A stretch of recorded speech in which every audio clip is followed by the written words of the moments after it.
free market. They made a decision. It makes... No, that's the dumb market, okay? That's the dumb market. I'm a big free trader, but it has to be fair. So what's happened is we have lost, over a period of years, short years, 70,000 factories in this country. Chris, 70,000. I always say to people, I think it's a typo. Folks, welcome inside the Parisi Palace, high above 2919 East Broadway. This is the Jake Feinberg Show. Coming to you live on Power Talk. Please go to our website, powertalk.live. Download our free app and stream all of our live local programming, including Solomon on Blast, the Jim Parisi Show, and yours truly, the Jake Feinberg Show. And we can't thank you enough for making us part of your day today as we can continue to provide you enlightenment through the thoughts and the expressions of cats who normally express themselves through their instruments. And again, I get a chance to reach back into time and pull them into the future with a cat who has been really all around this world, in both the studio scene and at the top of the pop charts, working with luminary characters, worldwide musicians and artists. He developed his own original sound on the bandstand at a time when you could play probably 6-7 nights a week and actually get paid for it, and also be in the studio and get paid for that. And, it's a different time in the music business. It's no longer an industry, but he continues to persevere. When I called him last week, he said that he was unable to do the interview at that time because he was going to be in the musician's pit. It would be kind of hard to talk while there was an upcoming gig with a bunch of musicians around. So glad I got him in his home live from Stamford, Connecticut. David Spinozza, welcome to the Jake Feinberg Show. Hi, how you doing? Thanks, Jake. How are you? I'm doing great, man. Good. Hey, I just wanted you to talk a little bit about the idea. A while back, I talked to John Abercrombie, and he basically was very clear. He said, if you don't have, as a guitar player, if you don't have rhythm, if you can't keep rhythm, then you're not going to get a gig. And he got his he started to play with, he got a chance to gig with Johnny Hammond Smith. And that was an experience in and of itself. And ultimately, when George Benson couldn't make the record date, Abercrombie got the call to be on. That was his first record he was on. But the point is that on the bandstand with Johnny Hammond Smith, he learned to develop rhythm. And I was just hoping you could talk about a gig you had where you really developed your rhythm chops early on. Yeah, that's an interesting question because I think a lot of musicians, not just guitarists, just musicians in general, don't pay a lot of attention to rhythm and meaning. Also, not just rhythmic figures, but the actual time. The space exactly between each thing. And I think part of that is a natural thing. I think you're sort of born with rhythm or not. I really believe you can develop it. You can work on it. Like people practice with metronomes and stuff like that, which could just help you see, where you might have a tendency to rush or a tendency to drag, and all that kind of stuff really helps. But for the most part, I think rhythm is kind of an innate thing. You sort of have it or you don't. You can better it, but I think it's better to have it. I think it was something I always had. As a kid, my mother used to say I'd be tapping on the table all the time. When I was 3 years old, I was always listening to the radio and tapping along with it. I was interested in dancing and stuff like that. I actually took dancing lessons when I was really young. And so rhythm was something that was just something, it just spoke to me, and I got to play with some great drummers, which really helped, growing up. And I listened to a lot of stuff where the rhythm was really kind of, exacting, and I really liked that. Which people then call the groove or whatever, But you can call it whatever you want. But even say in a classical orchestra, you still have to have a good time. If you're playing in a classical orchestra, you have to play the rhythm the way it's written and make it feel good. So that's something. It goes across all idioms of music, Could you specifically talk about, it's like Di Meola was in his high school class was playing 4/4 on the floor, and then he was playing polyrhythms on his desk with his fingers. But can you talk about the first gig that you had where you really, it was outside of your bedroom, not listening to records, where you were on the bandstand and you really, maybe because of the drummer, whoever it was, I'm envisioning some gig at like Slugs or somewhere like that where you. Well, most of me was I had bands when I was 13 or 14, and I came up in Westchester County, which is in New York State. I grew up in Mamaroneck, and I came up. Two of the drummers I played with a lot as a kid, or Rick Murata. Oh my God, I love and that.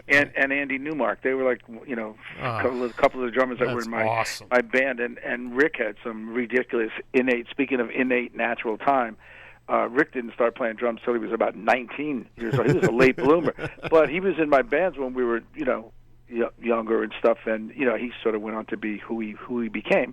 But like, for instance, like that, he didn't have a lot of chops, but his sense of time and feel was just innate. And once he picked up drumsticks, it showed up in the drums. So yeah, I played with him. I played with Andy. There was some drummers that didn't necessarily make it in the music industry as far as going out to play records and stuff. A guy named Tommy Georgie. And I just played. And for some reason in Westchester County at the time, there was a lot of people playing mostly like R&B and stuff. And that stuff was all pretty much exact timing stuff, and it was stuff we were all drawn to. So yeah, I always had horn bands, and we played like that. So that's kind of where I started to develop it, Yeah, right on. What kind of? I think that was the point. Is that you?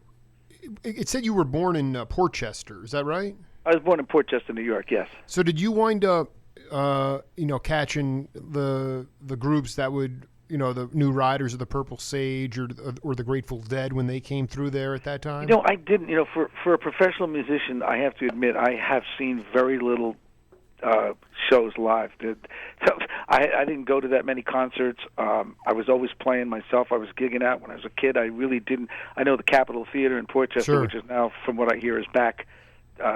Again, full swing. But I didn't see a lot back then. I saw Sly and the Family Stone once. That's probably the biggest concert I ever went to, Madison Square Garden. That was interesting. But there were some local bands I used to listen to. There was a guitar player named Link Chamberlain who I listened to a lot. He was in a local band called the Orchids, and they were doing a lot of stuff that I had never heard before, and I was very impressionable. I was 13, 14 years old when I'd go hear them. And, he wound up doing a lot of stuff. He unfortunately died young of leukemia. He never really, flourished into probably what he could have been, become. But he played with a lot of people, including then Dave Liebman did some stint with him, and he decided to play mostly jazz and not any R&B anymore. And so I would listen to him as a kid. He told me to go listen to Wes Montgomery records and things like that. So, Wait, hold on. Liebman was, this cat's name was Link what? Link Chamberlain. Chamberlain. This is fantastic. Yeah, you probably don't know him because, like I said, unfortunately, he died young of leukemia. He was like only 46 years old or something like that. But he was way ahead of his time on the instrument, and a lot of people that grew up around the Westchester area would go see him. He was clearly the best guitarist in that, in that hood, in Connecticut, Westchester. So we'd all go hear him, and he had a very interesting style and a way of looking at music that people really enjoyed. So I used to listen to him a lot as a kid, and then he would say, "Oh, go listen to this record or go listen to that kind of thing." I was hoping you could talk a little bit about where you were. I've chronicled. I've just tried to go after musicians and focus on it all being music, and so it's gone all over the world. Really, I've tried to get cats from East India, Europe, the British invasion, but. I was hoping you could talk a little bit. So a couple of the merry pranksters who never went, they were not professional musicians, but they were very much into music and acting and colors. And one of the original pranksters, George Walker, who was a drummer, he said he went to the jazz workshop in San Francisco, and this is 61, 62. This is post bebop in some way. Bebop was, and he saw Dizzy play with Rahsaan Roland Kirk, and he said that the music was it was psychedelic jazz. It was right. It was like, what was going on in that early? You talk to someone like David Grisman, in terms of rock and roll. Elvis went to the army. Little Richard found God. It was a vapid time in rock and roll to a degree. A lot of the jug bands came out of it. But that early 60s period in jazz, can you talk specifically about how you would describe that music? Because George is a brilliant cat, and he said it was not bebop, and it was psychedelic jazz. And I just wanted you to talk about that. Yeah, interesting. I had rock bands at the time, and I think what was going on, this is just my interpretation. I'm not totally sure. I'm not a historian. Of course. But I remember when my band started to where the guitars got louder, and the Jimi Hendrix period of that whole thing where people started to experiment with stuff outside of their own world. I think the jazz world was starting to, the people that were hardcore jazz guys were starting to listen to rock, go, hey, maybe there's something here. And I think some of the rock guys were listening to jazz going, hey, there's something here. Because back then the camps were different. There was a rock camp, there was a jazz camp, a classical camp, whatever. And I just think people everybody started to listen to each other a little more. Go, maybe there is something to this Hendrix kind of thing, or maybe there is something to, Miles Davis. Maybe guys that would never have listened to Miles because they were rock guys. And I think and then of course it turned into fusion. But I think that's what happened. I think people softened on their idea of what idiom of music, was better than the other or something. People tend to say this is my music or that's but I think that's what happened. I think people started to become more open. Maybe it was the pot. People were smoking pot, the drug. I don't know what it was. Well, that's what I was going to get at. Is explain. I don't know. No, I mean, because it was beyond the marijuana. I think it might have had something to do with psychedelics. I mean, I really perhaps. I mean, remember they did call it psychedelic music. So why did they call it that? Well, people were experimenting with all sorts of things, including musical stuff. I mean, at one time, I remember when I first came in the scene, like the guys that were jazz players, for instance, that could do what I call the ting-ticka-ting thing, all the swing stuff, they really couldn't play straight-eighth rock feel with any real commitment. And a lot of the straight-eighth guys that, played rock and roll couldn't really swing. I mean, like you look at the musicians today now, they're so much more well-rounded. They can do everything. They can play and make it sound like they're in the Rolling Stones band, or they can play and make it sound like they're in Miles group from, back in the day. So I think it's just educated people to the fact that I think music is music, and I don't know exactly what caused it. It's hard to go back and figure it out, but I think it's great because people are honoring each other's different bags of music and not saying, well, my the music that I love is better than the music that you love. It's just music. I mean, I'm 38, but when I look at this, I mean, I am so attached to your generation. I mean, in some ways, I just feel like it's a total brother and sisterhood, and I also don't think, I mean, a lot of you guys, you might have been a little bit young, but I mean, a lot of the cats, I mean, Jimmy Cobb or, who's ever, the beboppers that are still left, Johnny Mandel, Terry Gibbs, I'm doing a film doc on Stan Getz, and I've interviewed these guys, and a lot of them, they said that bebop was a term that like a journalist like myself gave the music. Like Dizzy and Bird didn't even call it. They didn't even like that term. It was just new. Yeah, I could understand. Yes, I could understand that. I happen to agree with them. I mean, I never like to call music. I really don't like it when someone puts me on the spot and says, "Well, what's the hippest music or what's the best music?" Or and I do think all those terms come from writers. I don't think they come from musicians. Most musicians don't. I mean, I think of myself as a musician. I've never called myself a jazz musician or a classical musician or a rock musician. I've never said that. I've read it that people said he's a jazz rock guy or he's a that. I've seen that a lot, but I just never called myself. I just called myself a musician. Well, and I guess what I'm trying to get at is this idea, like you said before, everything was kind of stratified. It was jazz, and this player was rock, and it's really interesting to hear that because I feel like that's really where because of the branding nature and the marketing nature of the business construct that we live in. It's a branding. And so it's harder to just for younger cats to just be able to play music and express themselves, because if they can't brand themselves, then they're not going to be able to make it as a musician, quote unquote, or you can't even do authentic music that's true to yourself. And it is. That's hard to. I mean, that's always been hard to do. I mean, and also how much of it. I think what's happened too with the record. Like now that everybody has a recording studio in their house, unfortunately, you have to weed through more stuff. To find good stuff anyway, and I understand it's sort of leveled the playing field in a certain way, but good is still good and bad is bad, and it doesn't matter where you record it or how you record it. And it used to be back in the day that the only things that got recorded were things that were worthy of being recorded, because some people who were tried and true record execs, signed these people because they were heads and heels better than everybody else. Now you just have everybody making their own records, and it's like. There's really no discrimination between what deserves to be recorded and what doesn't. So everybody records now. So that's also changed. That's been well. It's also, but I want to be clear. I mean, when David Spinozza, when he was 13, 14 years old and on the bandstand, I mean, you were walking into could have been a pharmacy or a record shop, but I mean, it was A to Z alphabetically, but there were no labels. Like, it wasn't like the jazz section and the R&B, soul. That's right. I mean, you could go through and find Gary Bartz, and then you could find Beethoven. I mean, good point. That's a good point. I forgot that. You're right. Yeah. I mean, all I'm saying is that there are the Duke Ellington model of, it's all music. It's either good or bad, I mean, or in your opinion, whatever. But just like, I mean, to me, it's amazing because you use a word like jazz, and I just interviewed Bones Malone over the weekend, and that cat, he's just like, my definition of jazz is really wide. Any music that has improvisation in it, and it could be Muscle Shoals, Memphis Horns, it could be Levon Helm, it could be, That's right. It could be Sal Nistico, but it's like, that. So, but nowadays you talk to people that aren't music fans, but they hear,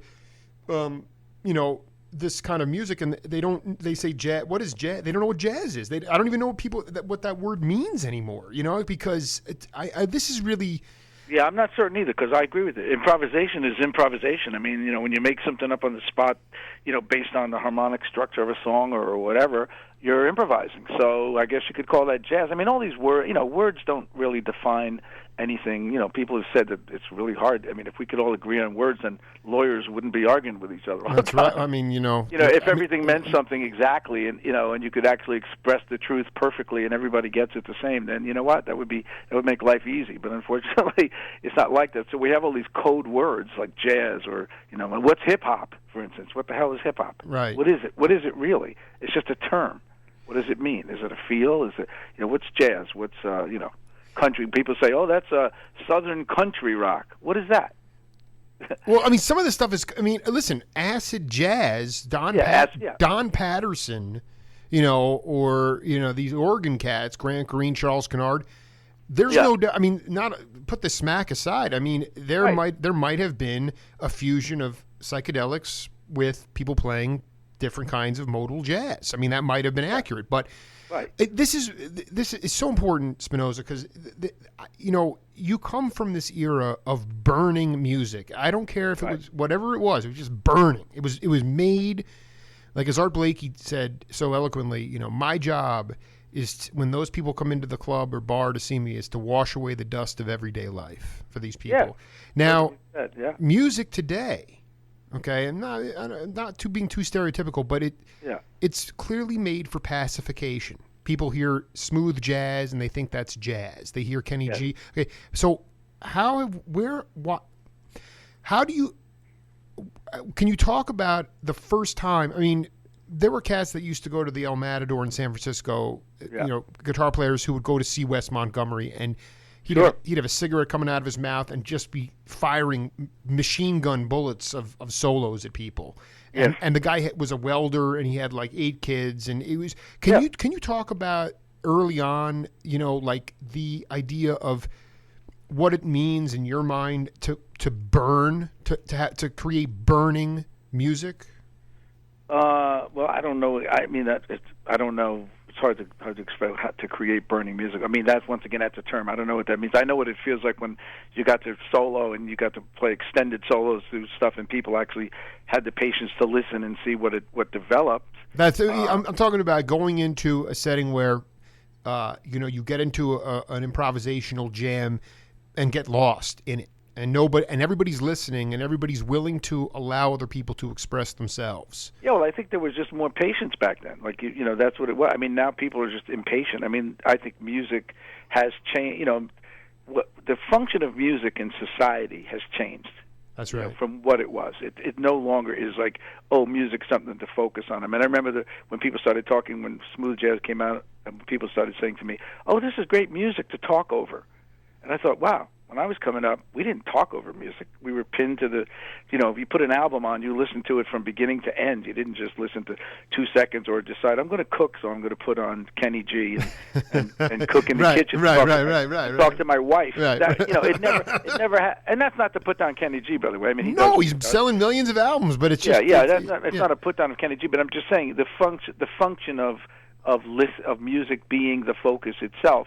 I think just has changed in society. I don't know why it did. I mean, boy, if I could write that book, it'd be a million seller. I don't know, but it just has. People's patience, people's attention span is very different now. You know what I mean? And I remember going to see you mentioned Wes. I went to see Wes Montgomery. I was 14 years old. And I went to see him at the Village Vanguard. I saw him with, the Montgomery brothers, him and Buddy. And I saw that, and I had never seen anything like that in my life. I just sat there with my mouth open and took a guitar. Probably one of the biggest guitar lessons of my life was seeing that band and seeing them play, and what a great guy he was. I introduced myself to him backstage. Hey, kid, you play the guitar? I said, yeah. And blah, blah, blah. It was really terrific. And I sat there and watched both sets, I think, and I was like, that's the one and only time I ever saw Wes live. I certainly have every recording he's ever made. And I said, wow, but why it changed? I mean, I don't know. I would, I wish I had a crystal ball. I could tell you. Well, no, I think also, Ron Carter said it, that, Mothers Against Drunk Driving, and the idea that everybody has these, home stereo systems were much more, people are not going to go out as much. I mean, before there was not a lot of air conditioning. There were clubs everywhere. People were, and you had these dawn gigs. I'm sure you had them. I mean, people had them in the Fillmore district. These 2 to 6 jams. I mean, to me, it's like patience is key. I just also think that when you start getting down to it as well, and we can get into it real quick. But listen, James Taylor, Walking Man. You're looking at this. There was probably very little overdubbing. These cats were hitting it all live in the studio. Now today it's like, hey, Spinozza, can you email me a guitar solo and we can overdub it on the CD? Oh yeah, I get that. I mean, that's formulaic, and that's also sterile. So the sound is also. But I want to read you a quote from somebody. Do you know who Leland Sklar is? I do, very well. Bass player. So this is what he said. Terrific guy, terrific player. I mean, dude, I've five interviews with Sklar so far. He said, he's great. I love him. But this is one of the quotes from our interviews. He said, James Taylor is one of the most underrated guitarists around. When he plays guitar, he's got this moving thumb that is always playing bass. He has a rhythmic quality to his playing and chordal qualities. He's pretty much a one-man band on guitar. Yep. Everything is defined in his playing. We as drummers and bassists, whoever is playing with him, really has to figure out how to bob and weave through all this to come up with the part that justifies being there, because he's already playing the part I normally would be playing. He's a complete package. Can you talk about that style that he has? Because I think a lot of people, they say, well, I mean, they live on his vocals, they live on his sound, they live on his voice. Right. But I don't think a lot of people realize he was that sophisticated a guitar player. Yeah, he's a sophisticated musician, and I mean, let's not forget, which a lot of people also forget, especially in the improvisation world, that he is a master songwriter. I mean, first of all, you have to have something to play, and he writes great songs, and he's a great interpreter of songs, of other people's songs. So, I got to work with him during Walking Man and stuff, and in a few other occasions. But no, he's a one-man band. I remember when we were doing Walking Man together, I had a meeting, and he wanted to play me the songs, and I went to him. It was just him and I. In fact, it was at Carly Simon's apartment at the time. They were just dating, back in the day, and he played me most of the songs from Walking Man and said, what do you hear on this? I'm like, Jesus, just get me a cassette machine. I'll press record, and you got a record. I mean, his accompaniments are they're little pieces. They're like little guitar pieces into themselves. They're beautiful. So. Yeah, I would have to agree with Leland. I mean, James I think he's like an American treasure. Can you talk to the audience about, you're credited, rightfully so, as the music producer on Walking Man. So, I mean, yes. I mean, to me, this is like, you got Murata, you got some of the Beatles, you got Barry Rogers, Howard Johnson. I mean, Brecker Brothers. Can you talk about how that album? I think it would be very instructional to talk about how that album all was recorded. Yeah, it was recorded live in the studio and at the Hit Factory, the studio called the Hit Factory. Jerry Ragavoy used to own it. Absolutely. Also songwriter. Yeah, but what happened was James was at the time I was working with Carly Simon. She introduced me to James Taylor. I was her musical director for about 3 years, and we were just going on gigging, and in fact that was a great band. It was the band I have with Mainieri, Lamage, and Steve Gadd was in it. Tony Levin was doing Michael, Warren Bernhardt, and we were backing Carly. But I had just done my record for A&M Records, so I would sort of, we would open up for her, and then she would come out and do her set. And she was starting to date James, and James wanted to make another record, and there was one song, actually one of the songs on the record called Let It Fall Down, I think it's called. Now, it's been a while since Fall Down, and it was about actually Nixon resigning. You know, Let It All Fall Down. Yeah, Let It All Fall Down. It was his song, in terms of Nixon leaving the White House, being impeached or whatever, he resigning and all that stuff. And that was a song. Apparently, James had tried to record it a few times, didn't like the way it came out. He was liking my work with Carly, and he said to me, there's a song, if you can make it sound good in the studio, you can produce my next record. I was like, what? Really? It was just real. I was like, oh, that would be unbelievable. I mean, he was already a star. It wasn't like I was taking somebody, trying to make him have a record, make him, become big. He was already big. And I said, sure, I would love to work with you. And so we went in the studio and we did that live. I called the band in and we did it. He liked the way it came out, and he said, well, let me play the other tunes. You're going to produce my next record. Jeez. And I said, that'd be great, because he also knew I wrote for horns and strings and stuff like that. I'm an orchestrator and stuff, too. So he wanted to do something different. He didn't want it to be, like a kind of his folk pop thing. He didn't want it to be slightly different, and he wanted horns and strings on it and different stuff. And he said, you can do that, right? I said, sure. So I really just sat there and listened, like what Leland was saying, to a lot of his bass lines and his chordal structures. It was like, how do you do this, put other stuff on it, and not get in the way of the guitar, so and his voice, because that still had to be the main focus, because that's who he is, So it was kind of like putting together a musical puzzle for him, and a setting that would sound good and yet not take away from who James is, because James really is one of those. He's a troubadour. He's one of those guys. He could sit in your living room with his guitar and sing to you for 2 hours, and you would be very entertained. Yeah, I mean, it was like a completely different sound and style. But I just interviewed Jim Keltner last week, and he was talking about the first time that he saw the band at Sammy Davis Jr.'s house in California, and he saw Levin, and he said, he goes, I mean, he riffed so hard on Levin's, totally authentic drumming style, but then he said, the singing, they were all great singers, but you did not want it to stop ever. Yes. It's just, It was great. And so would you consider that like a demarcation point in your career, or had you already been doing some pretty luminary stuff prior to the James Taylor stuff? Yeah, I was playing on a lot of records. I mean, I became a studio musician before I even knew what a studio musician was. You know what I mean? I didn't aspire to be a studio musician.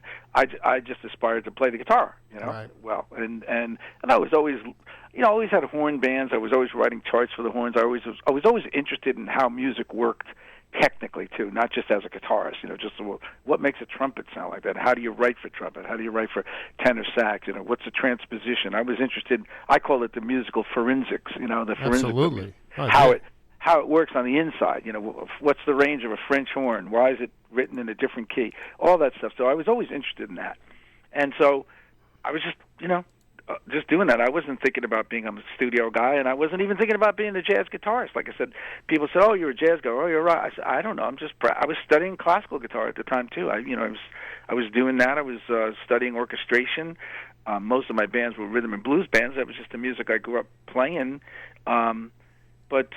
No, and then I got called to do a McCartney session. I played with John Lennon. I was doing all kinds of stuff. The first hit record I played on was "Bye Bye Miss American Pie." Wow. So it was like I was already, I was just 18 years old or something. I was working a lot, and I was getting calls. And next thing I knew, there was this answering service in New York City. They said, if you really want to get work, you got to join Radio Registry, and that was the place you could call to get the studio guys, and I didn't even know it existed. They called me because I guess people were looking for me on Registry, and Registry said, you better join our service because you're missing a lot of work. They keep calling here and you're not with us. And that's how I found out about this musician answering service. And it's the next thing I knew, I was a studio musician. I didn't even know what a studio musician was. Just reading off, this was just a day in the life of David Spinozza in 1972. All the King's Horses, Grover Washington Jr., Black Heat, Buddy Rich, Bobby Humphrey, Gil Scott-Heron, Robin Kenyatta, Tim Weisberg, Paul Williams, LaBelle, Paul Simon, Roberta Flack, Donnie Hathaway. I mean, you guys were masters of all trades. That's the thing that's very interesting, because my generation, younger generations, where you were interested in the forensics of it, was there a time where you felt like you just crossed a threshold where you were in a fearless state of mind, where it didn't faze you at all? Because now, cats, you get into a situation, if it's not 4/4 time. People are very caught up in where the one is. They need to hear themselves. They're more insecure. And I'm just curious if there was a time when to go into a soul jazz session or, a pop rock session or, a spoken word, to me, it's like this, or just complex jazz with like Mike Mainieri, White Elephant. Was there a point that you could talk about where you really turned a corner as far as your confidence was concerned?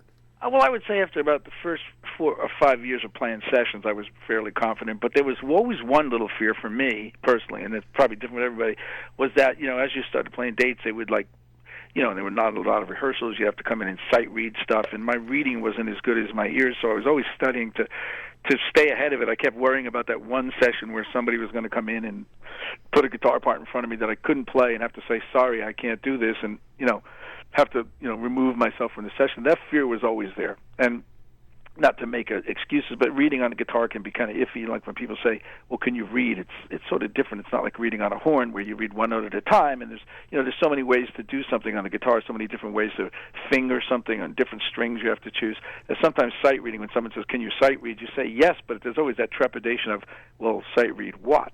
The Rodrigo Guitar Concerto or a little R&B song, So it's always that was always a fear for me. Like, when are they going to find out I don't read as good as I thought I did?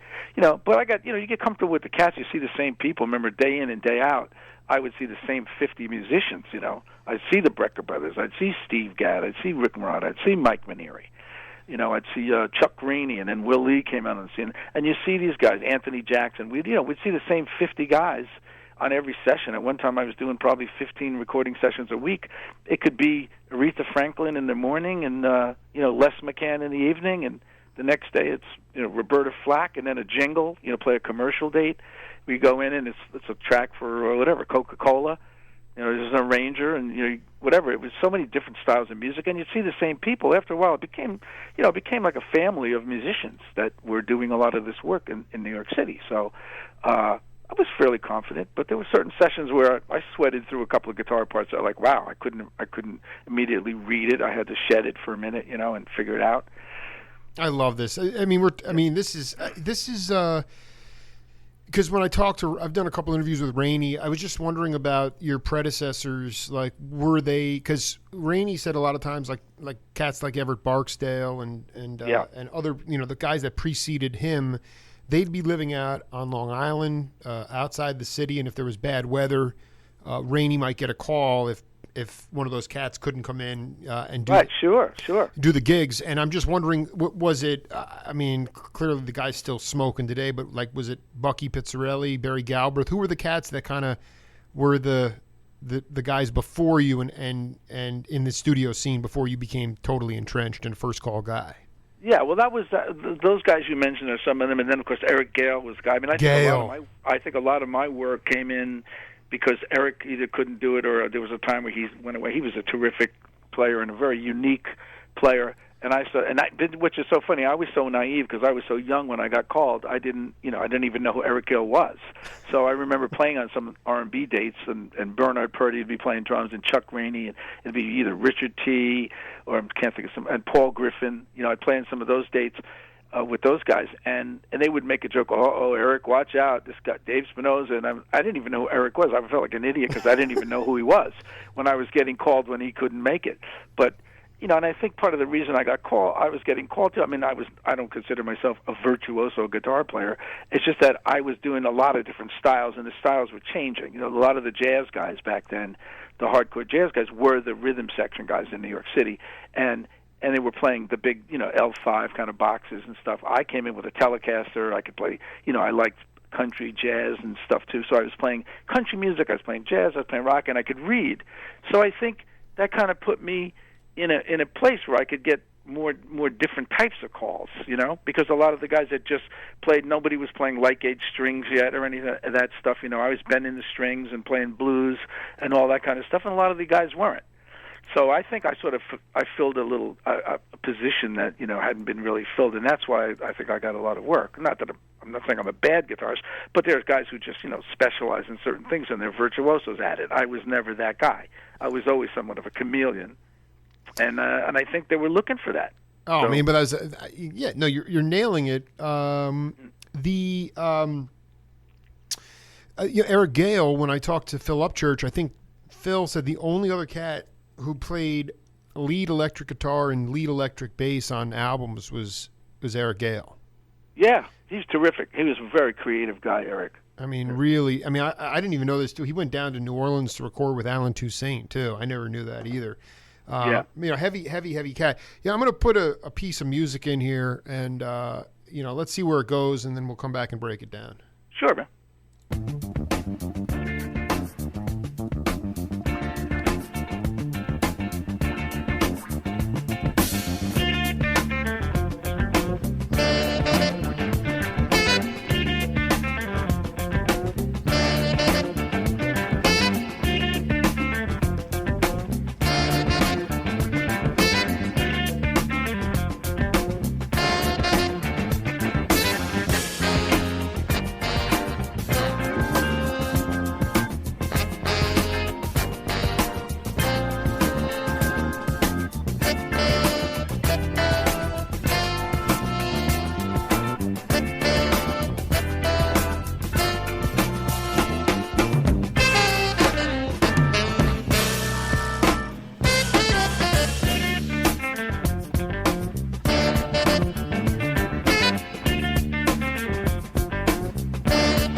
Music on the Jake Feinberg Show, brought to you by Abbott Taylor Jewelers, the Circle Tree Ranch, and Craig Pretzinger of Allstate Insurance, and we thank them for their support. All right, Spinozza, what do you got for us? What do you mean?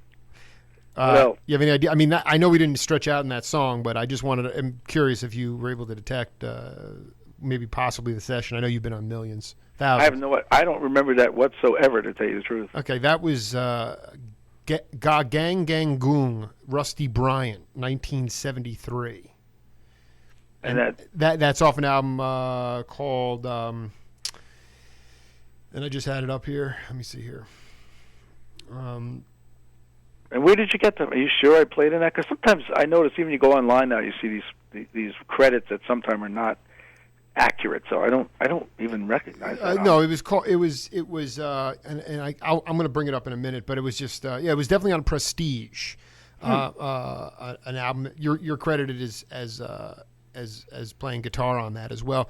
But when those, could you just in general when you. Like Mainieri, I talked to Mainieri last week, and he said that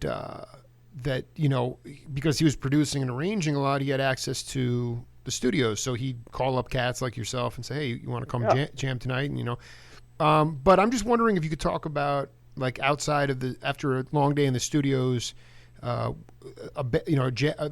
a swing and jazz group that you had where you would play and the cats you would play with. Well, the fun we used to have back in the day was a club called McKell's.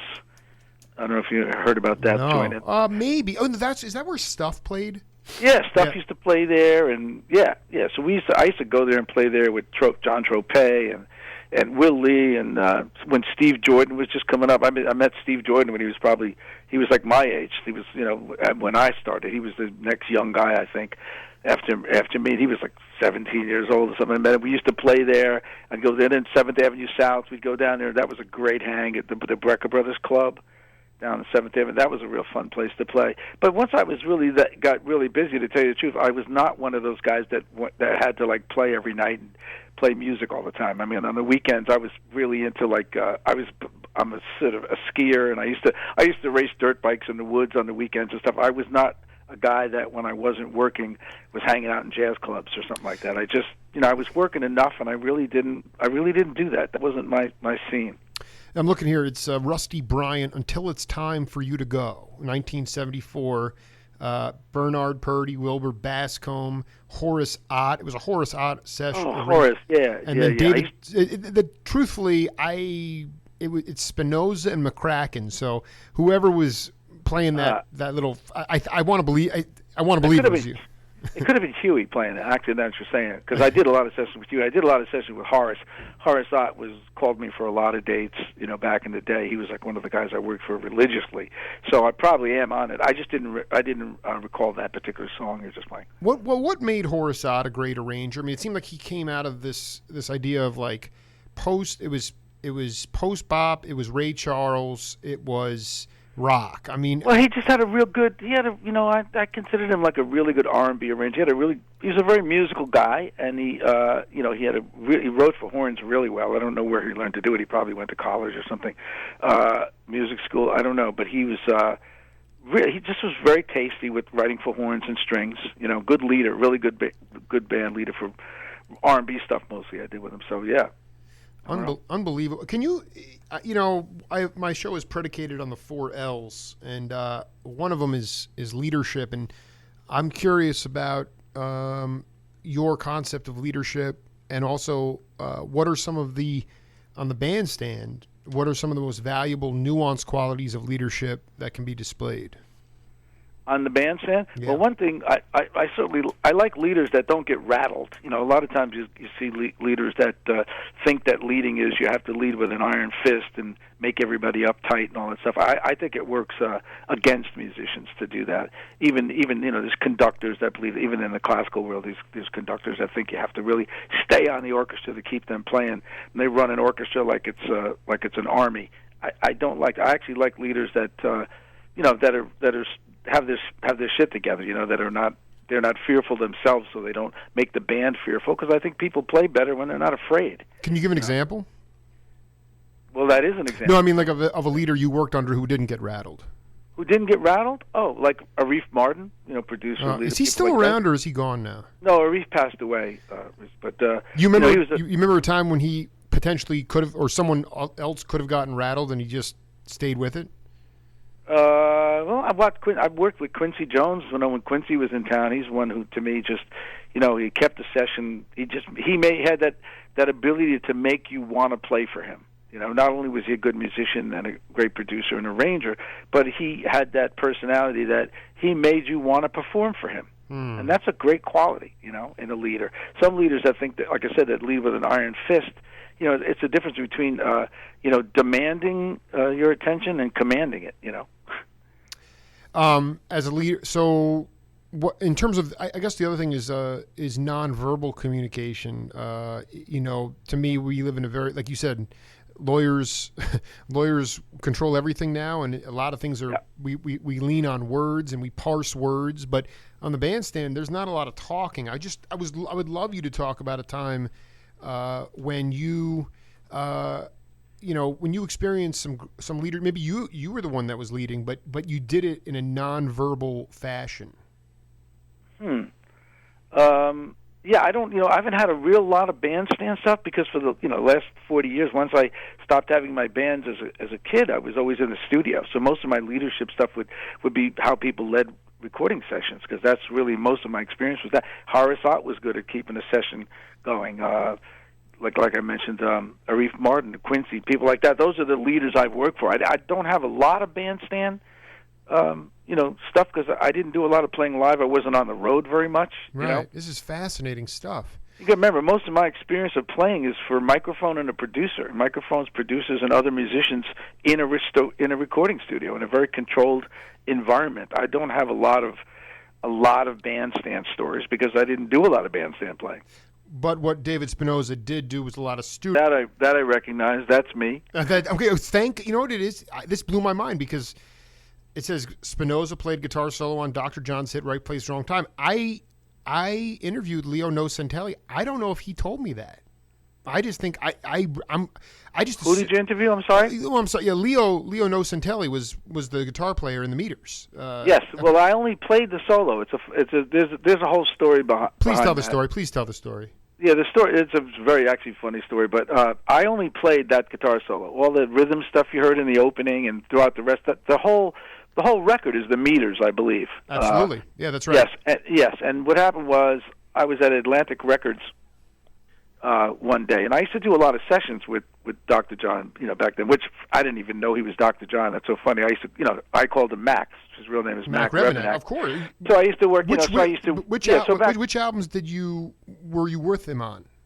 Oh, these were different records, not his records, but just as a studio guy. Because we used to work at Atlantic a lot. It's the same with like Donnie Hathaway. Like he was one of the people that Arif or I'm trying to remember the other producer, Jerry Wexler. Jerry, and also Ahmed would do stuff, and there was another guy I can't think of. He produced Roberta Flack's. It'll come. Whatever, it doesn't matter. But the point is, so I used to do a lot of sessions where Dr. John was just the piano player on the session, and or Donnie Hathaway would be the piano player, and so I would see them at the time. So I was coming out of Atlantic. I had just done some session. I forgot what it was, and I was at I was waiting for the elevator to come. And Dr. John and Arif Martin come out of this mix room. They were mixing that record, was what happened. And they saw me standing in the hall, and apparently they forgot to put a solo on there.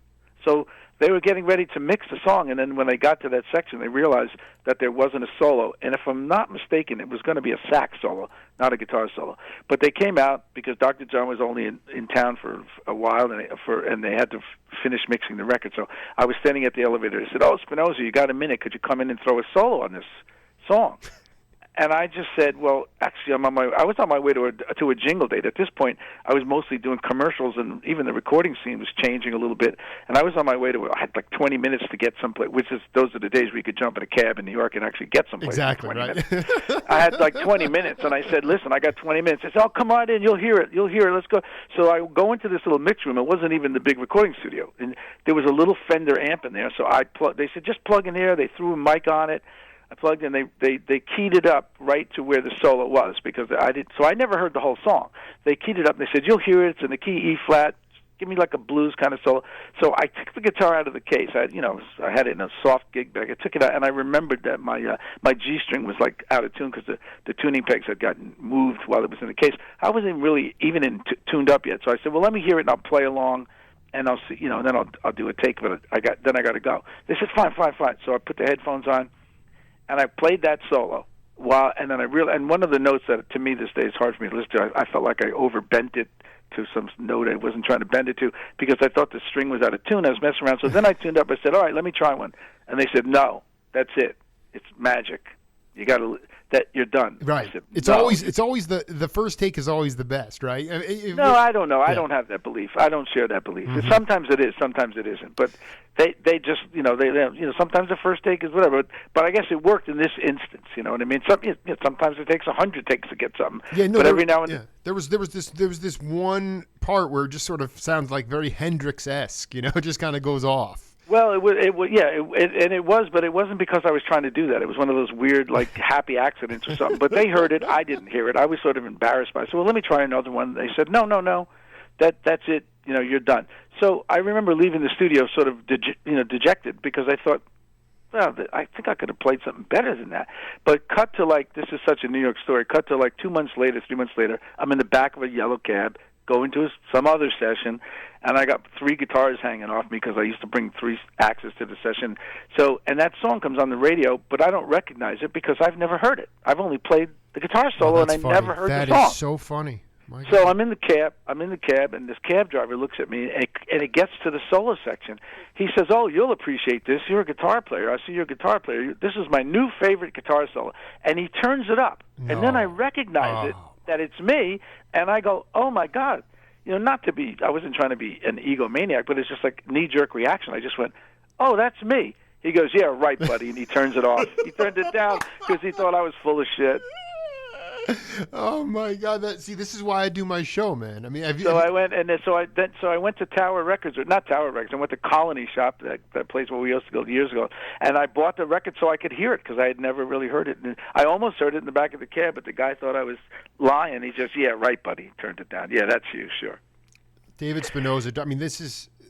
You know, I want to read you something here from. I just want you to read because you are you produced a lot. You produced a lot of records, and a lot of cats that are just musicians. A lot of times they want to do, like you said, let me do the take again, or let me do it over again. And cats will be like, no, we heard it. It's good. It's done. Yeah. But this has more to do with miking, and I wanted to talk to you about it because I really hear this very strongly with.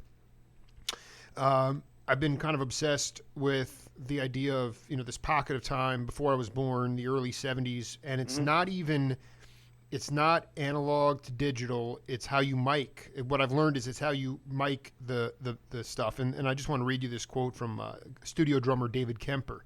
He said, Glyn Johns always got a great sound. It was always real open. Not a lot of mics used on the drums. He would do it with 3 microphones, bass drum mic and a right and left stereo overhead, put real old style, but he knew where to put the mics.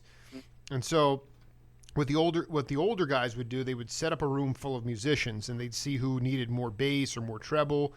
And then they did it to sound great in the room. And then they would mic the room instead of miking individuals. That's the way they heard it. Right. And I wanted you to talk about that philosophy, and is that the reason why, that old school methodology of miking made everything so bright? The music breathed. I mean, can we chalk it up to that? And how do you mic the studio? Well, I think first of all, I think it's different in different situations, and depending on who the players are. I think whoever said that it's true about miking. But say, for instance, if you're talking about a drummer, let's just take miking the drums, for instance. If you have a drummer that balances himself really well, like Bernard Purdy, for instance, does that unbelievably. Steve Gadd does it unbelievably. Rick Marotta does it really great. There's some drummers that, just the way they balance between their bass drum, snare drum, just the volumes of each drum. If they do it well, you can use less mics because they're giving it to you the way you want to hear it anyway. You know what I mean? Exactly. But if it's something, so really, with like everything, nothing depends on any one thing 100%. So yes, there's miking techniques, but then my thing is, but miking who? What drum are you? Who are you miking? Are you miking Bernard Purdy, or are you miking, your cousin who his snare drum is way louder than his bass drum? And then you better put 6 mics on because you're going to have to rebalance it later, to get it to be balanced. But if the musician is really good within himself and he can balance himself perfectly, you don't have to have everything separate. So it really depends on yes, there is miking techniques, but it also depends on who you're recording. Right. No, well, I mean, he was, and Kemper was talking specifically about Keith Moon's drum set because with the Who, there was a lot of thrashing and very loud. So sometimes the drums could get lost in that, as opposed to because it's the whole thing. Yeah, who are you recording? What else is happening around it? I don't have any one miking technique that I would say this is the way you mic the drums, or this is the snare drum sound you get. It's real. Yeah, is it a power band like you said? Is it a trio like that, or is it a big band? I mean, it also depends on what type of music you're doing, and I don't have any. Well, I always mic the drums like this. I wouldn't say you always do anything. You listen to the music first and say, well, what is it going to take to capture this? This is from. So this adds on to this, and I know you weren't prolific bandstand player, but I believe that this is also incredibly important as it relates to feel. This is from my interview with Mainieri. He said there weren't he was talking about in general in a live session. He said there weren't microphones on every drum. I don't think there were any microphones on the drums at all. There was a microphone on the piano, and if there were 2 horn players, they would share one microphone. There was no. That's right. Yeah. There was no microphone, but this is the important part. There was no microphone on the bass, and the bass had no amplifier. It was a whole different concept of what was acoustic. The bass player, you'd kind of hear the notes, but you kind of you'd kind of just feel. Okay. No, you'd feel them. You wouldn't hear them. Yeah, that's right. Can you talk about that feel? Yes. I want you to talk about, in your personal case, how you developed that feel. How I developed, I don't know. Well, you're asking miking and then feel. I'm not sure. Because what he's getting, in my interpretation of it, is now is that okay? You couldn't hear, so you had to feel. Okay, it was a very different. I mean, it's about feeling the music. You have to feel it. It has to feel good. In my generation, younger generations, we've had digital beats crushed into our ears for 2 or 3 decades now. People don't feel. It goes back to the pacification part of it. They don't feel as much, and so the idea of being up in some sort of situation on the bandstand or in the studio where you didn't have the ability to, because there was no amplifier on the bass, and you just had to feel. You just had to feel the notes. I just want you to talk about that. You can riff on that. Yeah, well, I mean, yes, you could feel it. I mean, you could hear it, but sometimes you couldn't hear it on a record because, it just didn't come through. But that became part of the sound of the record. Like, big bands, they didn't always have a mic on every saxophone. Like even now, when you hear big band records, they sound a little sterile compared to when you hear an old Count Basie record because the band balanced themselves. Right, and you'd have a few mics, and you would capture what you would capture. Like you said, the bass didn't necessarily have its own mic, so you'd hear the bass in the background, and you would hear it, but you wouldn't hear it as audible as like today when you hear people, you hear a big band, they'll mic every instrument, and they'll, it's almost too crystal clear. Exactly. And it's almost too crystal clear, and in that crystal clearness, it's almost like you get a sterile sound. Not everything is meant to be crystal clear. That's part of just like in a good painting. Like a good painter, sometimes he doesn't have the background in it as clear as the thing in the front because that's the sound. You want contrast. So a lot of when digital came in, a lot of contrast got lost, and people are like, "Oh, look, you can hear everything so crystal clear." Well, that's a good thing and a bad thing. I mean, you're nailing. How do you try to get as authentic a sound when you are producing, or someone comes to you and they want? I mean, like Keltner right now has spent a lot of this year producing. Danny Korshmar, he's a big producer. I want to know from you how you create that authentic sound with all the new gadgets and technology without it sounding. So it can burn. That's what I mean by burning, where you could feel it. That's all I'm saying.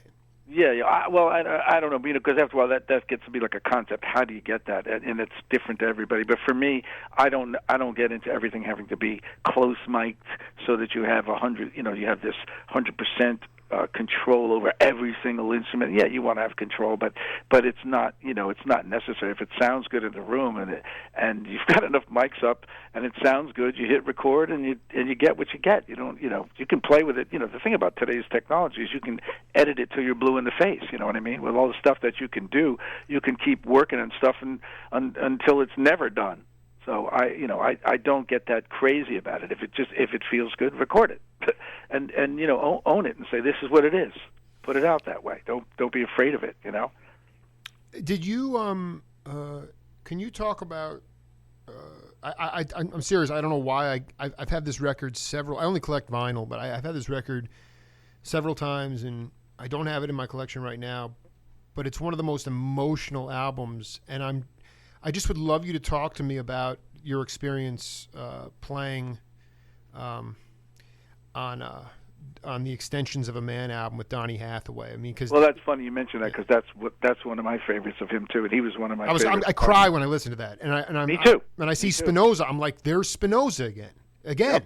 and it's like the most emotional thing I've ever heard, and I'm like, please break down what your memories are, and ultimately what Donnie meant to just music and music in general. Well, to me, first of all, it's funny you're mentioning that because he's one of my favorite artists of all time. All time. Yeah, and I would work with him on a lot of sessions. I worked with him when he was just playing piano on other people's sessions with, like I said, when we did Atlantic stuff with Reef Martin, he would get called in to play. It'd be him or Richard T. or Dr. John or whatever.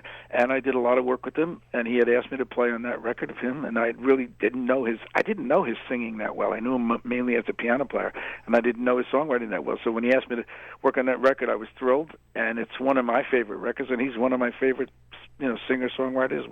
Broke my heart when he passed away. He was someone I really admired.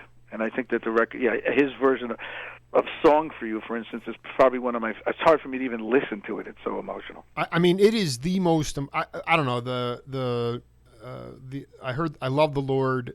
Someday we'll all be free and to fly Yes. easy. Yes. That medley is just. Well, Yep. it makes it. Did you ever a cat that I've been talking to recently is Felix Cavallari. Did you work on any Rascal sessions? Not Rascals, but I've worked with Felix on other things. We actually sort of knew each other from back in the day a little bit. He lived in Pelham, New York. I lived in Mamaroneck, and I used to go up there. I saw them rehearsing their garage band situation when I was really young. Oh my gosh, that's it. Yeah. I mean, we've been cooking here. Set one. I would love to do set two with you at some point, but before we wrap up, I just wanted you to talk about. Do you tape this, by the way? Are you able to send me a copy? Dude, we're rolling, man. Of course. Oh, cool. Yeah. Cool. You're gonna have to send me a picture of you back from that right place, wrong time era. Though I want to see okay. a picture of you from '73. But can you talk about your concept of love and how you bring love to the world? My concept of love, man. That's a big question. It's a deep show. It's a deep show, man. Concept of love. Yeah. Well, first of all, I don't think there's a lack of it. Or not. I shouldn't say lack of it. What I mean is, that's not say correct. What I mean is, I don't think there's I don't think that there's a finite amount of it. So you can never give too much of it. Sure. And so I think that's my concept of love, and I sort of think of it as a capital L, not in the romantic love situation, but in terms of love, I just think that there's never loving too much. Is there a time in your life that you can talk about where you were really fighting something? It could have been musically, it could have been anything, but you were fighting some adversity and how you overcame it and how it made you stronger? Well, I think coming from a broken home, probably was weird for me as a kid. Coming from father left young, and then lived with my mother for a while by myself, and then I stepped in and really stepped up to the plate. But it was weird trying to adjust to all of that. I think I carried that with me for a while, sort of like angry young man kind of syndrome. And somewhere down the line, just all the people I've met and the opportunities I've had in the music business just softened me on life in general. Did you ever connect with your biological father? Once or twice before he passed away, which he did about 4 or 5 years ago. But there was never. We didn't really know each other very well. So. Also, what is aside from this gig in Jersey? I mean, in 2017, is there anything that you are thinking about doing that you can share with us as far as small date, or do you have any gigs that anything going on in your head that you want to do in the new year? I've been sort of not that ambitious. I've been back, honestly, just practicing classical guitar to learn some pieces. I was always sort of could play, but never really got them memorized. I've been just doing stuff like that for myself, just that kind of thing. So, and it's been fine. I may do a record at home. I have a studio in my house, but I haven't been severely ambitious. I've been severely ambitious. It's just been, living life a day at a time. I'm very happy with what I'm doing, where I'm living, and all that. So it's fine. I'm not, I never was the guy that had to be working, 24/7. I was never that guy. No, you clearly. I mean, you were not like the Wrecking Crew that would go to Dante's and play for free, like Ernie Watts and Emil Richards, because they just wanted to play jazz or whatever. I respect it, and everybody is on their own. It just that's the unique quality of everybody is unique as a musician, and that uniqueness should be embraced as opposed to the conformity that I feel like this is a very conformist time that we are living through in all phases of our society. And I just want, part of the reason I do my show is so that I can take a lot of these stories and blow them out on new media so that younger cats can dwell on the idea of how real, authentic music is made. Again, I mean, the right place, wrong time story, I never would have. I mean, would it have been a much sexier story if you were in the studio with the meters and they called you in? I mean, it worked out the way it did, but there's a magic. It's just a magic. There's only two letters that separate magic and music, and cats like Spinozza have been doing it for a long time. So I can't thank you enough for being part of the program.